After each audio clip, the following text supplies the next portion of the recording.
So, what's trending? Bridging your Catholic faith with your everyday life. You're listening to Trending with Timmerie on Relevant Radio.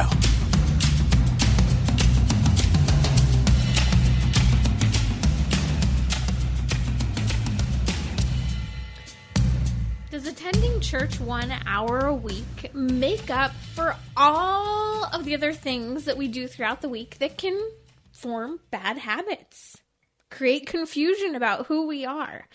It's a good question, especially when posed in the context of kids. Is 1 hour of church enough to counter the amount of time they spend online? Now, I'm just talking about kids, but this could apply to all of us, to be quite frank. Joining me in just a little bit will be Michael Gasparo. He's an associate marriage and family therapist who we love to have here on the show. It's been a little while since he's been on, but we're going to discuss why young people are being seduced into alternative ways of living with groups of friends. We'll also discuss a really interesting thing. Pew Research Report did a study in 2016 looking at whether or not people told a lot of white lies and whether it mattered if they were more religious or not religious at all. And guess what? It was almost the same. Religious people told almost as many lies as non or less religious people. I thought this was fascinating. So the question is, white lies, where do they lead us? We'll discuss this in just a little bit. If you have a take on today's show or a question, you can head over to relevantradio.com/trending, where you can connect with me on Instagram. I would love to hear your questions and thoughts during the show. Or you can give me a call. The number's 1-888-914-9149. But this statement was posed to me the other day. Attending church 1 hour a week doesn't make up for the 40 plus hours kids spend on devices each week. A report from 2019 showed that, in fact, get this. This does not include time spent studying for homework or in the classroom. Teenagers average 7 hours a day of media entertainment. Not doing homework, not doing schoolwork. 7 hours a day. We're talking about well over, 47, 49 hours a week on social media, video games, TV shows, movies. Wow. What are they doing? Social media, again, mentioned movies, video games, TV, pornography. Remember, the exposure to pornography we're seeing is at about age 8 is the average exposure rate. Now, what about preteens, those tweens and those middle school years? Well, they're not that much better. They're spending about an average of 5 hours of media entertainment per day on devices. This is shocking. Sure, it makes for easy parenting.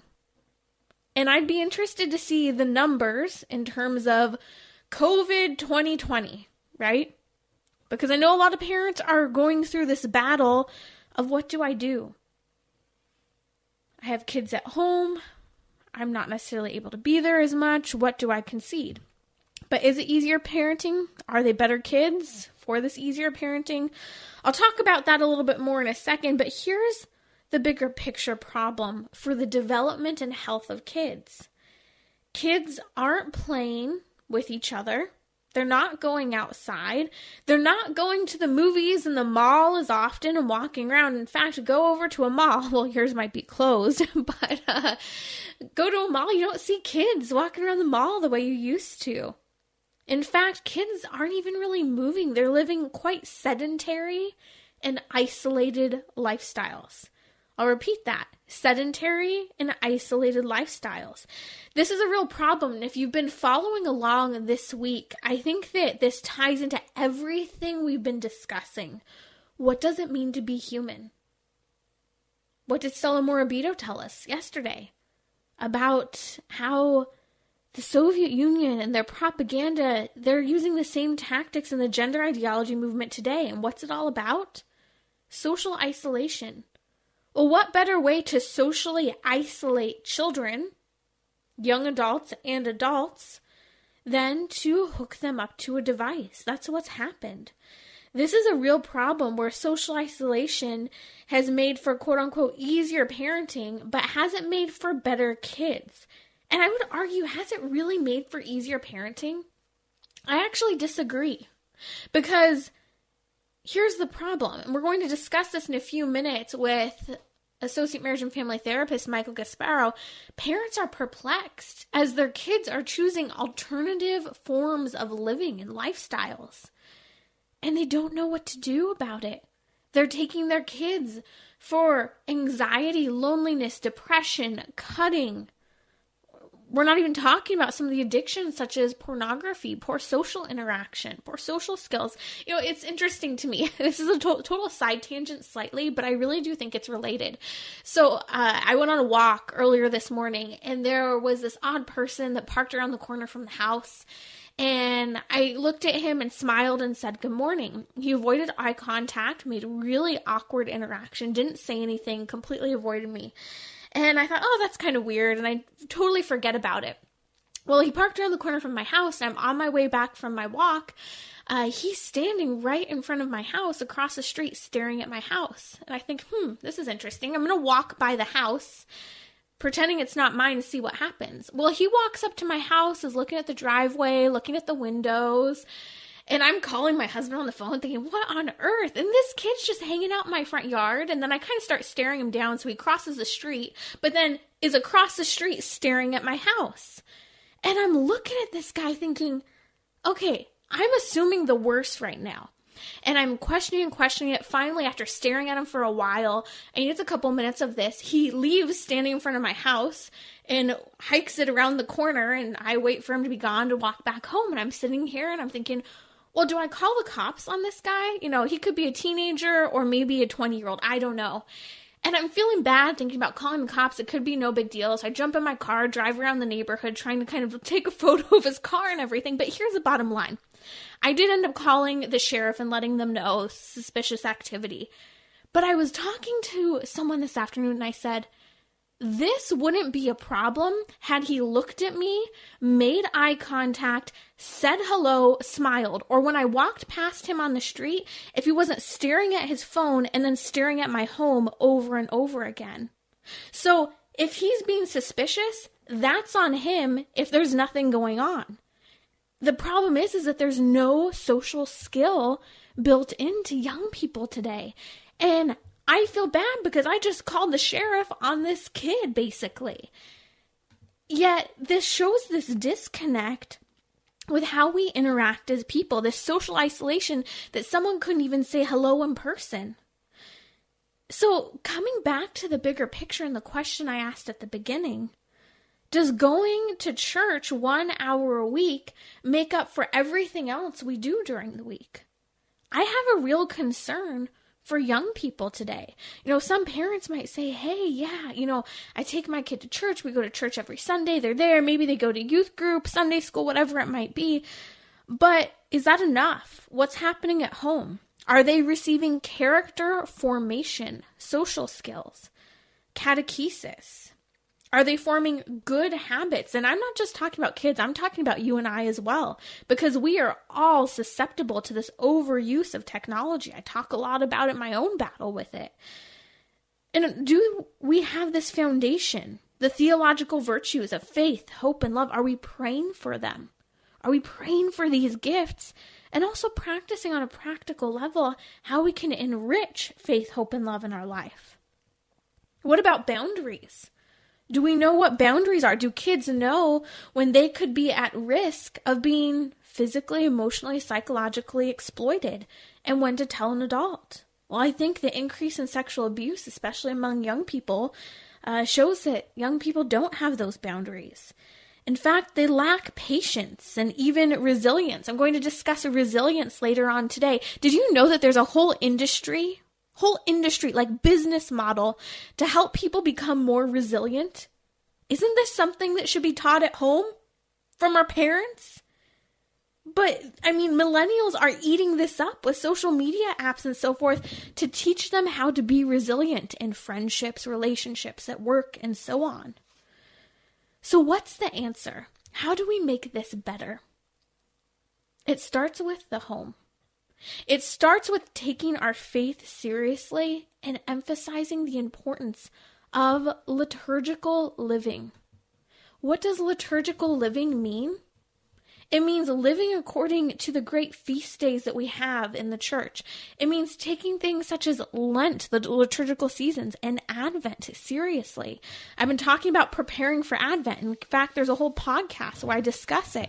And you can find that at relevantradio.com/trending, because Advent is an incredible season to prepare for Christ and to purge those things out of our lives that are preventing us from being united to Him. And so with that liturgical living, it also means diving into the liturgy and the sacraments. Live a sacramental life. Go to confession a minimum of once a month. If you're really battling a sin, go once a week. Find that deep connection with your faith that is so important. And take advantage of prayer, fasting, and almsgiving. And guess what? Kids can do this too. We need to have proportionate ways for kids to start to learn how to fast. Or maybe it starts with abstaining. Sure, giving up soda is great, but if you don't drink soda that often, it's not that big of a deal. My brother was always really smart. He'd always give up like the simple foods for breakfast. So my mom would make him these glorious breakfasts during Lent. It really became her sacrifice rather than his during Lent. Oh, the joy of having one boy and 3 girls. But I also married one boy of 4 girls. So I guess I had it coming. But also teaching kids how to give alms, proportionate to their age, to make sacrifices. There was a story that came out. I remember Karen, my producer, sent it to me a couple months ago.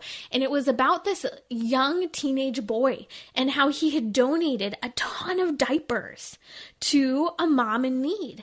And I thought, that's so cool. Because it's so rare to see a young boy who not only is willing to gather everything necessary to make this donation, but is also, he gets it. He understood why he was giving these diapers to women who were single moms in crisis pregnancy. Do young people today know this, or are they too stuck in their phones to lift their head up and say hello, so then we're all afraid of them? It's an important question. And ultimately, it comes back to Deuteronomy 6:5, the Shema that the Jewish people were taught to teach to their children, to repeat these words to their children day in and day out. Deuteronomy 6:5, love the Lord your God with all your heart, soul, and strength. Are we teaching young people today to do that? Or are we going with the so-called easy parenting that does have its problems of letting them use their social media devices as they please? You're listening to Trending with Timmerie. Associate Marriage and Family Therapist Michael Gasparo is back with us. You can find him at the Breakthrough Clinic, doing incredible work as a therapist, and specifically a Catholic therapist, who can be found at catholictherapist.com. Michael, welcome back. Hey, Timmerie, it's been a while. How are you? It has been a while. It's great to have you. How are you coping in the face of this social isolation that COVID is forcing upon people? I'm hanging in there. It is tough sometimes feeling isolated, but I'm lucky to have a couple of roommates that I'm friends with and trying to stay connected with other family and friends as best I can within the reasonable limits of the time. I know you and I, Michael, have followed the recent book, Irreversible Damage, A Transgender Craze Seducing Our Daughters by Abigail Shrier. Your work, you predominantly work with people who experience same-sex attraction and want to live according to their faith or their moral beliefs in terms of their sexuality. Now, Abigail Shrier has come out with this book having to do with the transgender craze, about how all these young girls are suddenly coming out as transgender with no prior signs of gender dysphoria. I want to talk about this in a second, but listen to this clip.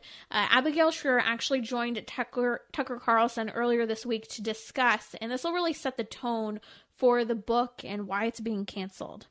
Why this? Give us a sense of the scale of the change in identifications of gender dysphoria and the reason for it. Sure. So it used to afflict roughly 0.01% of the total population. So that's 1 in 10,000 people. And it was always overwhelmingly male. I think roughly 0.003% of females. So 1 in 30,000 females were afflicted by it. And they always started in childhood. They always started with childhood gender dysphoria. Today, we're seeing a spike in teenage girls who claim to have this, and they have no childhood history at all. So we know that this is very strange.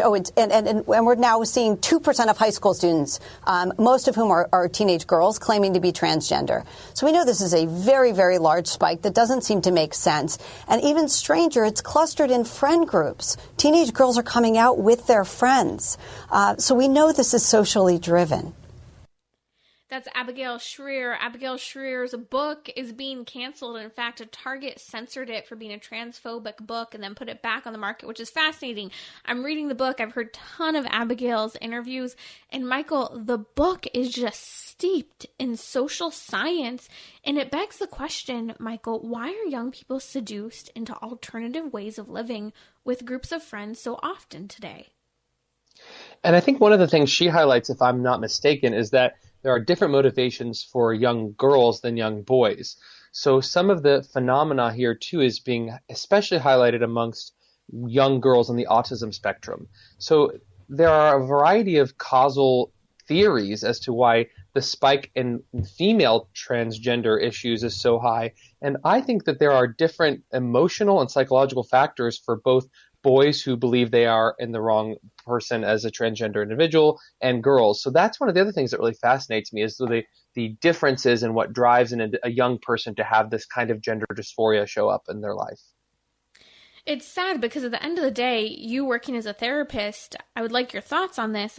It seems very clear that these young people who are suddenly identifying as transgender, that gender identity that they're suddenly choosing is not addressing the underlying major issue behind the scenes. Well, exactly. And the other thing to consider here for your listeners to remember is that the people advocating this type of transgender ideology claim to be pro-science. So let's be pro-science then, which basically helps us remember that girls and boys have different chromosomes. And that the chromosomes you have help to distinguish your sex, which is inextricably linked to your gender. And so when we have these young girls, it's not that we're blaming them or telling people that they're just doing this for attention or something. We don't know. We should be humble enough to say, let's explore what's causing this psychological symptom that is distressing to you. But to physically deform children to make their body somehow temporarily align with their perceived gender is hardly loving and hardly pro-science. So this is clearly a deep issue for these young people. We want to help them. We want to show them compassion. We want to walk with them. The term pastoral accompaniment comes to mind. But let's not throw the baby with the bathwater out in terms of remembering that a young girl is still a young girl even if she feels otherwise. Michael Gasparo here on Trending with Timmerie. He's an associate marriage and family therapist working at the Breakthrough Clinic, especially with people who experience gender dysphoria. Now, adolescents today spend a large quantity of time online. I was just talking about how on average a teenager spends 7 hours a day of digital entertainment. It could be video games, whatever. And this is outside of any schoolwork done online. And 5 hours for preteens. Now at the same time we're seeing, is this going well for the kids? Well, no. They're lonely, anxious, depressed, self-harming. In fact, it's interesting. Girls in particular are experiencing a depression rate 3 times higher than boys. And this is just shocking, Michael. So how are we seeing that all of a sudden this so-called dysphoria is developing out of nowhere? I think some of the dysphoria spike has really, especially in the female community, been attributed to even discomfort among girls with social media heightening physical pressures. So a lot of young girls feeling so much stress and pressure to look a certain way online, for their body to be a certain way. This heightened body dysmorphia could in some ways be connected with gender dysphoria. Right. So body dysmorphia, meaning that they look at a beautiful young girl, looks in the mirror and sees only ugliness in some way. And this can be heightened through negative comparisons that social media tend to heighten for young girls especially. So it wouldn't surprise me, of course we're talking theoretically here, but I've heard some good arguments to be made for the heightened social pressure on physical appearance for women online, especially young girls, could even be contributing possibly to the heightened need to push away from even being identified with their gender so that they don't feel compared to others in that regard. Now, this is really key, and it's something that Abigail Schreier dives very deeply into on the gender issue and how groups of girls are coming out with their friends as transgender. How essentially it used to be a young woman would be in a classroom setting, let's say a classroom of 30 or so girls, and there would be maybe that one or two really beautiful girls in the classroom, and that was their level of comparison. Sure, they might have, magazines and other types of content, but for the most part, there was this general social acceptance of this person's really beautiful, and there's a difference between she and I, and the level of extreme comparison wasn't as high as it is today. Now a kid has in their pocket, but more realistically in their hand all day long, those comparisons of beauty and actually false beauty because the images are edited and the angles are cropped and we have all these filters going on. And so girls are disproportionately overwhelmed with not just comparison, but unrealistic standards. And so I really do believe, as you're talking about this body dysmorphism, if I said it correctly, this is the new anorexia today.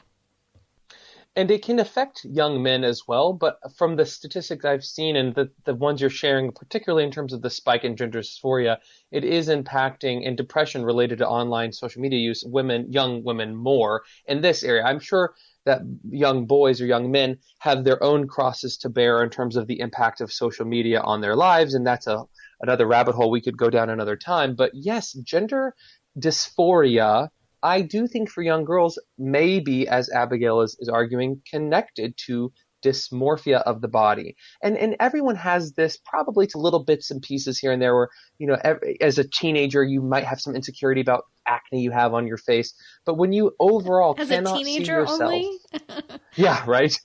Me in my 20s too. But no, there's something about yourself that you have a hard time seeing realistically because it's filtered through this negative self-image that gets to the point of obsessiveness, and then we call it dysmorphia. And that, I think, can really harm these young girls and their ability to see the beauty of who they are. That's Associate Marriage and Family Therapist Michael Gasparo. You can find him at the Breakthrough Clinic. We'll have links to that on the podcast notes found at relevantradio.com/trending. We'll be right back to talk about the psychology and spirituality of white lies and where they lead us. Apparently, religious people lie just about as much as non or less religious people. We'll be right back.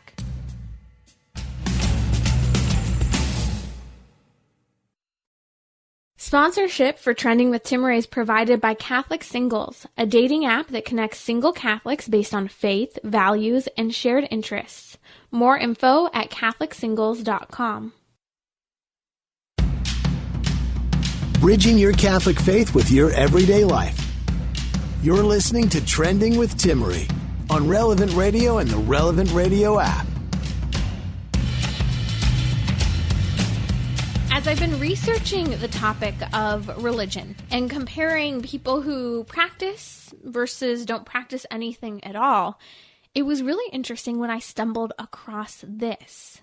The Pew Research reported in 2016 that highly religious people are only marginally less likely to say they told a white lie in the past week than less or non-religious individuals. In other words, we're total liars. White lies. They're slipping out right and left like smooth butter and honey coming from our lips. And I want to talk about it with Associate Marriage and Family Therapist Michael Gasparo here on Trending. Michael, what's your initial reaction to this? Well, white lies often come at a time when we don't want to take responsibility for our actions, or maybe are afraid of even confronting somebody else on something that is emotionally uncomfortable. So my first instinct is that some of this is a moral issue related to emotional health And some of it is also about good boundaries with ourselves and with other people that are not always easy to do when we're just trying to be nice instead of being kind and truthful. Interesting. I really want to dive into especially the emotional health side. But let's give an example of a white lie. Who, where, and why. Those tend to be things that we lie about. Who we were with, where we were when we were supposed to be somewhere else or with someone else, and why. Perhaps why we were late to something, why we didn't do something. I mean, they come so easily. And I guess my initial reaction to this, and you and I were talking about it before the show, I'm horrified thinking, wow, we're lying to ourselves and covering up for reality. And you were hitting the other side wow, we're hurting people because we're lying all the time. So how does this impact our emotional health? Well, I think one way it is impacted by and impacts our emotional health is that we don't live in reality, like you're saying, when we tell these white lies. So let's say I'm running late to a meeting because I chose to do something I wanted to do, but I just blame it on traffic. Oh, was a little bad. Well, Total first of all, lie. no one believes that anymore in LA. Traffic's always bad. But the second thing is, when we say that, we don't really give ourselves an opportunity to reflect on our choices. So I was late because I didn't care as much about your time as I did about my time, which hurt our relationship. And I just need to own that and just apologize. Then you have a chance to make the relationship better and to be honest, as opposed to it hurts the relationship a little bit. And your emotions are going to be less in tune with the other person when you're distancing yourself by just denying reality. So, I always would just try to lean in. And first of all, I make mistakes like this all the time. So I'm not claiming to be the perfect example of this, but it would be great just to say, hey, you know what? I chose to spend a little too long on a project I was working on. I'm sorry for not valuing your time and thanks for your patience. That's simple enough, but it's uncomfortable, so we avoid it sometimes. And we don't even have to tell all the context of what happened. I have a friend and Sure. we were in a situation just say you're recently, sorry. they're oh, how do I handle this? And they're making up this white lie that turns into this elaborate story. And I finally went, how about you just tell the truth, but you don't have to tell them all the details of what happened. Yeah. And then Tangled web we weave. Yeah. So I guess my first question is, why is it so easy for us to tell a white lie and not care about it? And then why does this ease turn into a bigger problem?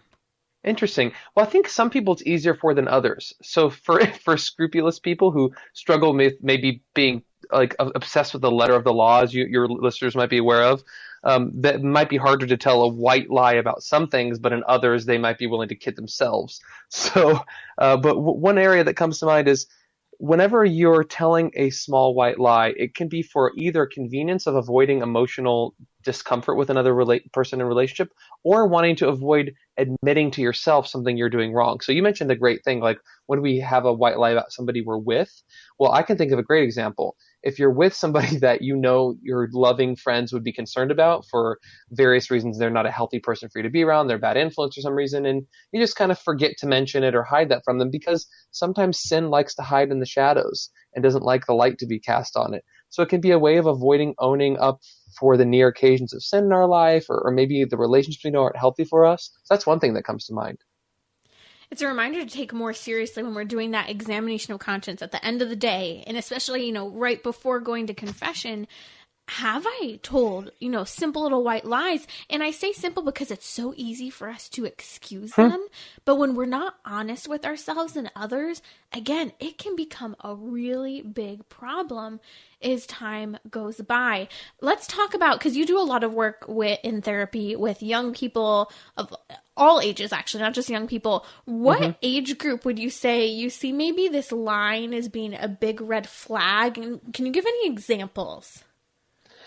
Well, I've got to be kind of vague with the examples because we can't let people know everything that happens in therapy. But I think a good example of a trend towards lying is lying about things to avoid setting honest boundaries with family members about our limits in the relationship. So any time that we have a limit setting with a parent to child or even a roommate to a roommate or a friend to a friend, it's when we say, this is something I'm willing to do in the relationship and this is something that I'm not okay with. But sometimes it's easier to blame it on other things than just own our thoughts and feelings. And the reason I see this happen a lot is because we live in a culture where it's valued to more not hurt people's feelings than it is to just be truthful. And so it takes moral courage to admit, I'm not comfortable with this or that because it hurts my feelings or it doesn't feel like healthy for me. It's easier just to say, well, so and so wouldn't let me, or I was told not to do that, instead of owning and admitting our own limitations and boundaries. And the reason this is a moral issue, Timmerie, is because when we don't tell the truth to somebody about our honest reasons for setting a boundary, we limit the depth and the authenticity of the relationship. And that's what God is. God is love. He's love, and love which it exists in the depth of relationship with one another, with him in prayer. So that's one example where I see this happening a lot, is fear of telling the truth out of not wanting to hurt someone's feelings about boundaries you might want to set with each other in relationships. This falls so well in line with everything we've been discussing this week about what does it mean to be human? You know, what makes us happy? And we talked a lot about how we have intellect and free will, and this is a fundamental dimension of being a human person. Mm-hmm. It's what makes us so that we are able to love other people. But when we tell white lies, we're kind of just going back to the beginning by placing blame on others. Adam blamed Eve. Eve blamed the serpent. Yet that goes directly against the human person's ability to love, to reason through something and to choose something, and to be honest when we choose not to do something or choose to do something. Mm-hmm. Yeah, and taking responsibility both for the things we do and for the things we are asking others maybe to respect about ourselves in relationship with them. So it goes both directions. But yeah, it is tough. I mean, I know that there have been times where I have been tempted to slough off something that I knew needed to be addressed directly, and so I might be tempted, or I've said, given a false reason for why I have a problem in a situation with a friend. Well, that's not helping the relationship, and you deny the other person a chance to even apologize if they've hurt you or wronged you. So in that way, the white lie doesn't facilitate growth and healing in relationships either. And of course, if you're the one telling the lie about something you did to harm them, that doesn't give you the opportunity to apologize for what you've done to repair the relationship. Let's talk about this a little more from the perspective of hiding. We like to hide our bad habits so we could lie, tell a white lie to cover up who we were with, what we did, why we did it. But we can also, on the opposite end of the spectrum, hide things by sins of omission, where we don't give information. Maybe that's in confession. Maybe that's to a spouse or a parent. What is kind of the impact of this hiding, both from omission and commission as well? Yeah. Well, it depends on the sin, of course, because sins have different impact on relationships depending on their severity and their frequency and other things of that nature. But imagine a married couple where it's known that the wife or the husband is struggling with some kind of purity issue. And, for the radio's sake, we'll just leave it at that vague level for now. But if they're struggling with that and they continue to struggle with it, but just stop talking about it with their spouse, that's an omission that eventually will lead towards a greater rupture in the relationship, because almost all things eventually come out in relationships. The truth will be known eventually. And when it is, the longer the deception has been going on, even if it's through omission, it leads to a greater difficulty in rebuilding trust in the relationship in the future. Michael, let's come back for just a second to the emotional perspective. How can we find a greater sense of emotional health and overcome these bad habits of white lies? One thing I would recommend to consider for all of us is to say, am I comfortable with my emotions? Emotions are a gift from God. They're basically things that are part of our nature to help us move towards good things and move away from bad things. And one of the reasons I think people tell white lies is they're not comfortable with even the emotion of anger, let's say, Timmerie. In the Bible we hear, be angry and do not sin. So having anger is not a sin. Being angry itself is not a sin. What we do after we feel angry can help determine if we choose a sin or choose a good path. And some people are uncomfortable with saying, wow, my friend did something to me that made me really angry because it hurt my feelings.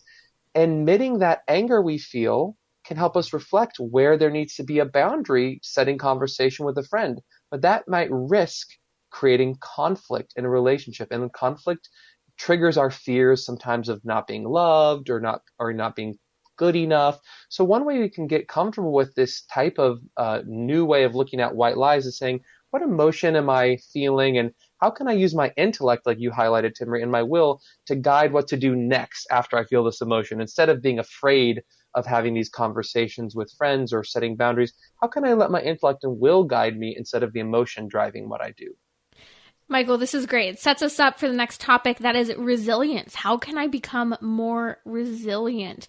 That's Michael Gasparo. You can find him at thebreakthroughclinic.com. We'll post notes to that, the link in the show notes at relevantradio.com/trending. Thanks for stopping by, Michael. I'll be right back here on Trending.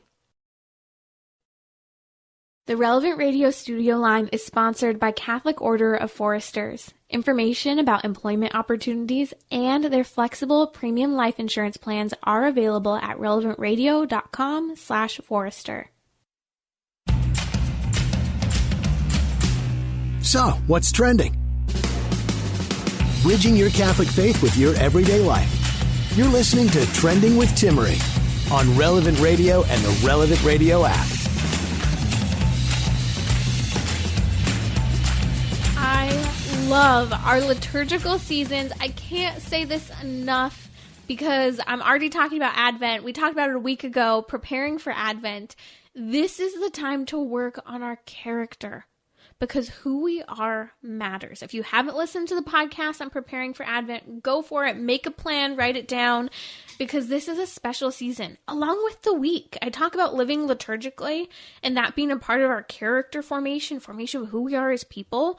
Well, just a little reminder here for us, and there are other themes that we could throw in, but think about the week, the 7 days of the week. Wednesdays and Fridays are known as days traditionally that were held for fasting. Maybe you can't fast from something, but you can abstain. Now, Wednesday is also dedicated to St. Joseph. We'll be talking about St. Joseph a little bit here, as we do every Wednesday on Trending. He's a patron for us to turn to, father of the Holy Family, head of the Holy Family. Then we have Thursdays that are often dedicated to the Eucharist, this Eucharistic theme. We have Fridays that we remember Christ's passion, death, and this is another reason why we fast. Saturdays are dedicated to the Blessed Virgin Mary. Sunday is the day of resurrection. So I just gave you 5 of your 7 days where you have themes to take you through your week, saints to turn to, biblical stories and narratives. But I also have another resource for you getting ready for Christmas. Advent begins Sunday, November 29th, and I have a simple way for you to grow in your faith. Sign up to receive Father Rocky's Advent Inspirations. These are short, daily audio reflections designed to help you delve into the beauty of the Advent seasons.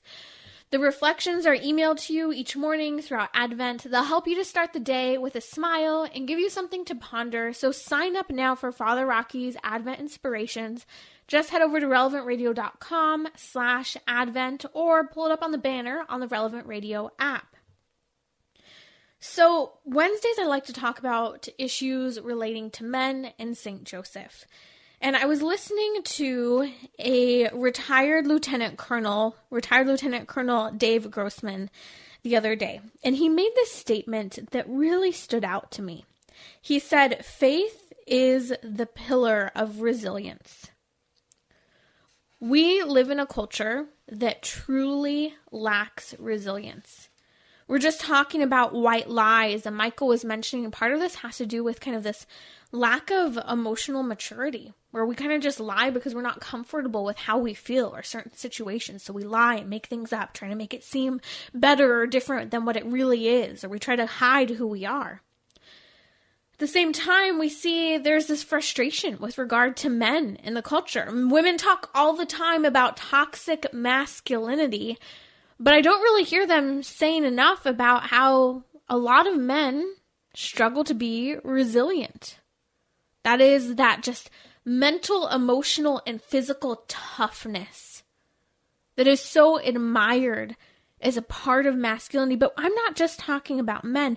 All of us, we're snowflakes. I wish we used that phrase more, but we are snowflakes. We can't handle anything today. That toughness has gone out the window. Now, just to prove that this is true, I was looking up and researching resilience and some of the latest research on it.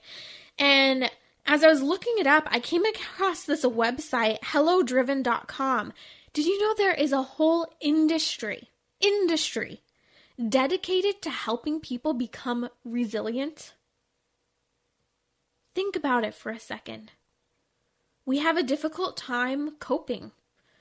We often have no direction. We're triggered easily by the things people say and even don't say in a work, professional, personal, social, or even just a setting in a mall walking by someone who accidentally bumps into us. We get aggressive. We're not really resilient.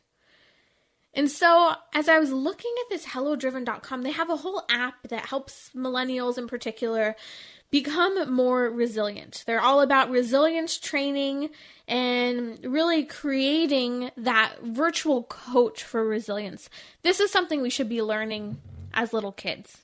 For some reason, it's just not something that's being developed. So let's talk about these 6 domains of resilience, and I'll be sure to post a link to this in the show notes. You can find it at the podcast, relevantradio.com/trending. Subscribe if you haven't already. So the first domain of resilience, again, that mental, emotional, physical toughness, was vision.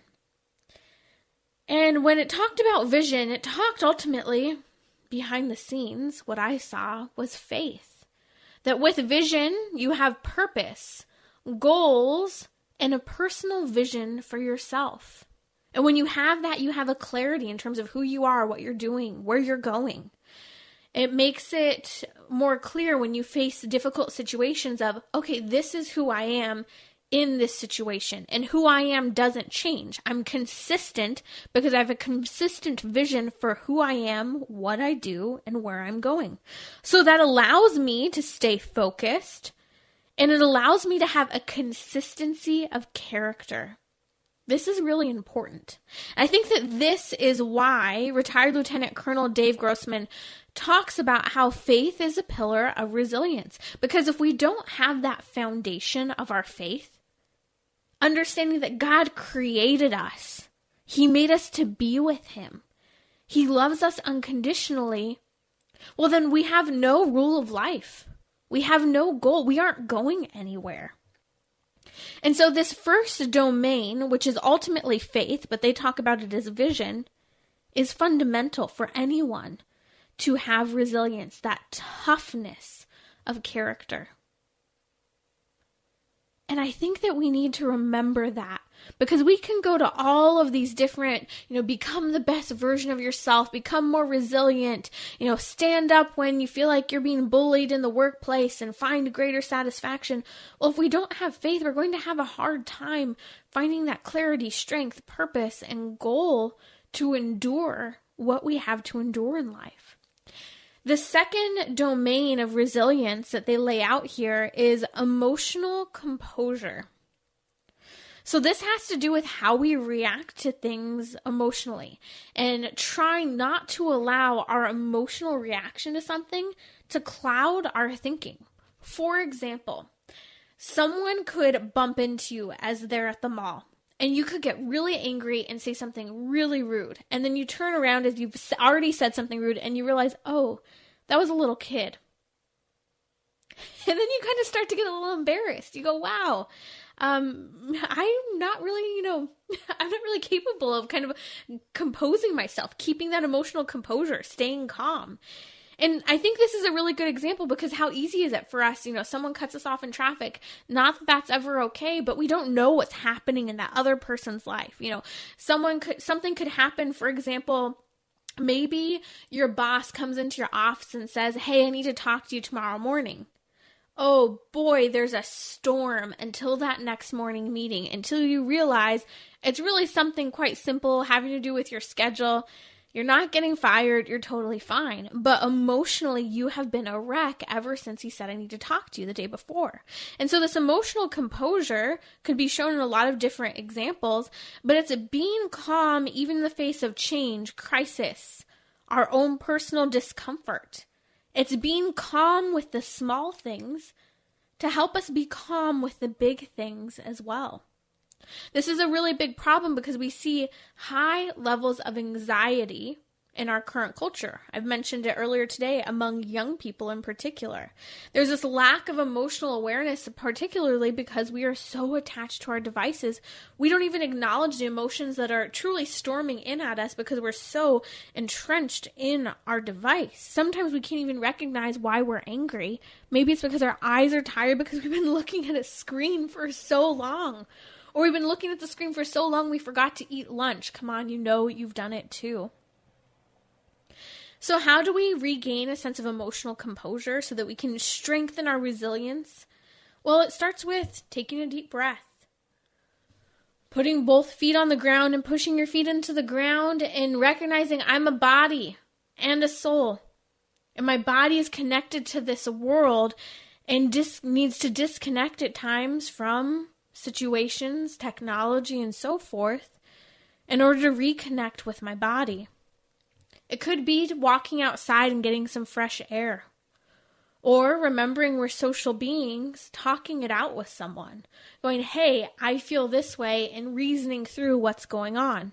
The problem is that when we don't have that emotional composure, our reactions are completely clouded. And we can't really think through the situation. So again, vision, really ultimately faith, and emotional composure, those first two domains of forming resilience. The third is reasoning. That is being creative, a creative problem solver, anticipating outcomes of a situation or anticipating outcomes if you react in a particular way.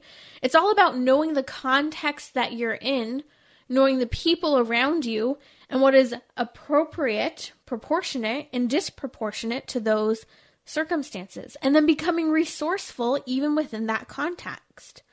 The fourth is having tenacity, that persistence to achieve something. This is interesting because I want to talk about this in relation to Saint Joseph. One of the litany titles for Saint Joseph is Mirror of Patience. I think this really ties directly into that idea of persistence. You know, it's hard to be patient when we aren't resilient, when we don't have that goalpost of our faith, that underlying pillar of faith that is so important. And if we aren't faithful to who we are, who we were created to be, well, then it becomes difficult to be patient, to be persistent. All of these things, these virtues truly do relate one to the other. We're talking about forming a holy and good character. That tenacity also has to do with being realistic in terms of your optimism. Not being blind and, blindly hopeful and giddy, but being realistic about the outcomes and the good that could happen. I think of this in relation to St. Joseph. Man, he had to have been an incredibly patient man. Again, that litany title, Mirror of Patience. Here he is. He had to adapt and be resilient in the face of his wife and his child coming into the world, giving birth in the context of a cave, in a feeding trough around animals. Not the cleanest or most comfortable picture. He had to be resourceful. He had to reason through, be emotionally composed, trust in God, and keep the purpose and the goal in mind. He had to persevere. Then he has to flee to Egypt with a young family. And with that, it required that he was physically tough. We talk about resilience. That fifth pillar of resilience actually has to do with our health. That we're eating, we've got good nutrition, we're exercising, taking good care of our bodies, toning our bodies for the sake of caring for others, for being resilient to the elements, being resilient even to being able to protect other people, carry other people, being resilient in those emergency situations where we're resting enough that those times when we need less sleep, we can actually go there because we've taken care of our nutrition, exercise, and sleep, that we're resilient enough to sacrifice to be present to others. But a lot of people have that difficult time being present because they aren't well nourished, body and soul. Yet St. Joseph had to be someone who was incredibly resilient in terms of his health because he had to travel that long path to Egypt, protecting and caring for the Blessed Virgin Mary and Jesus.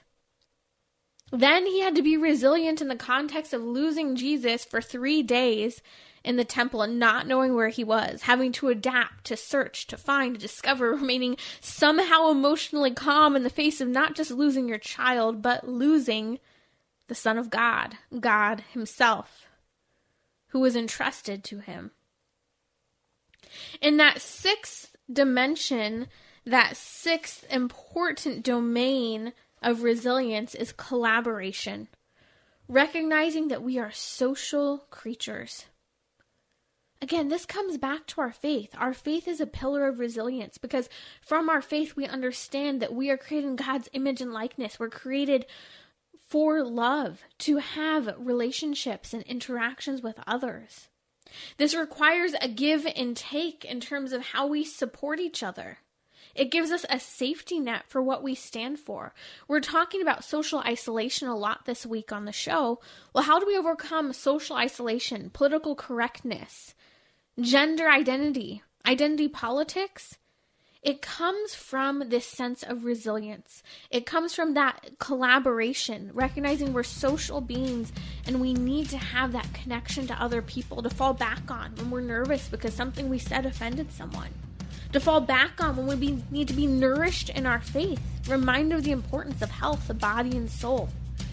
And so I challenge you to work on resilience in your own life so that you can dive deeper in your faith, deeper in your relationships, friendships, and the work that you do.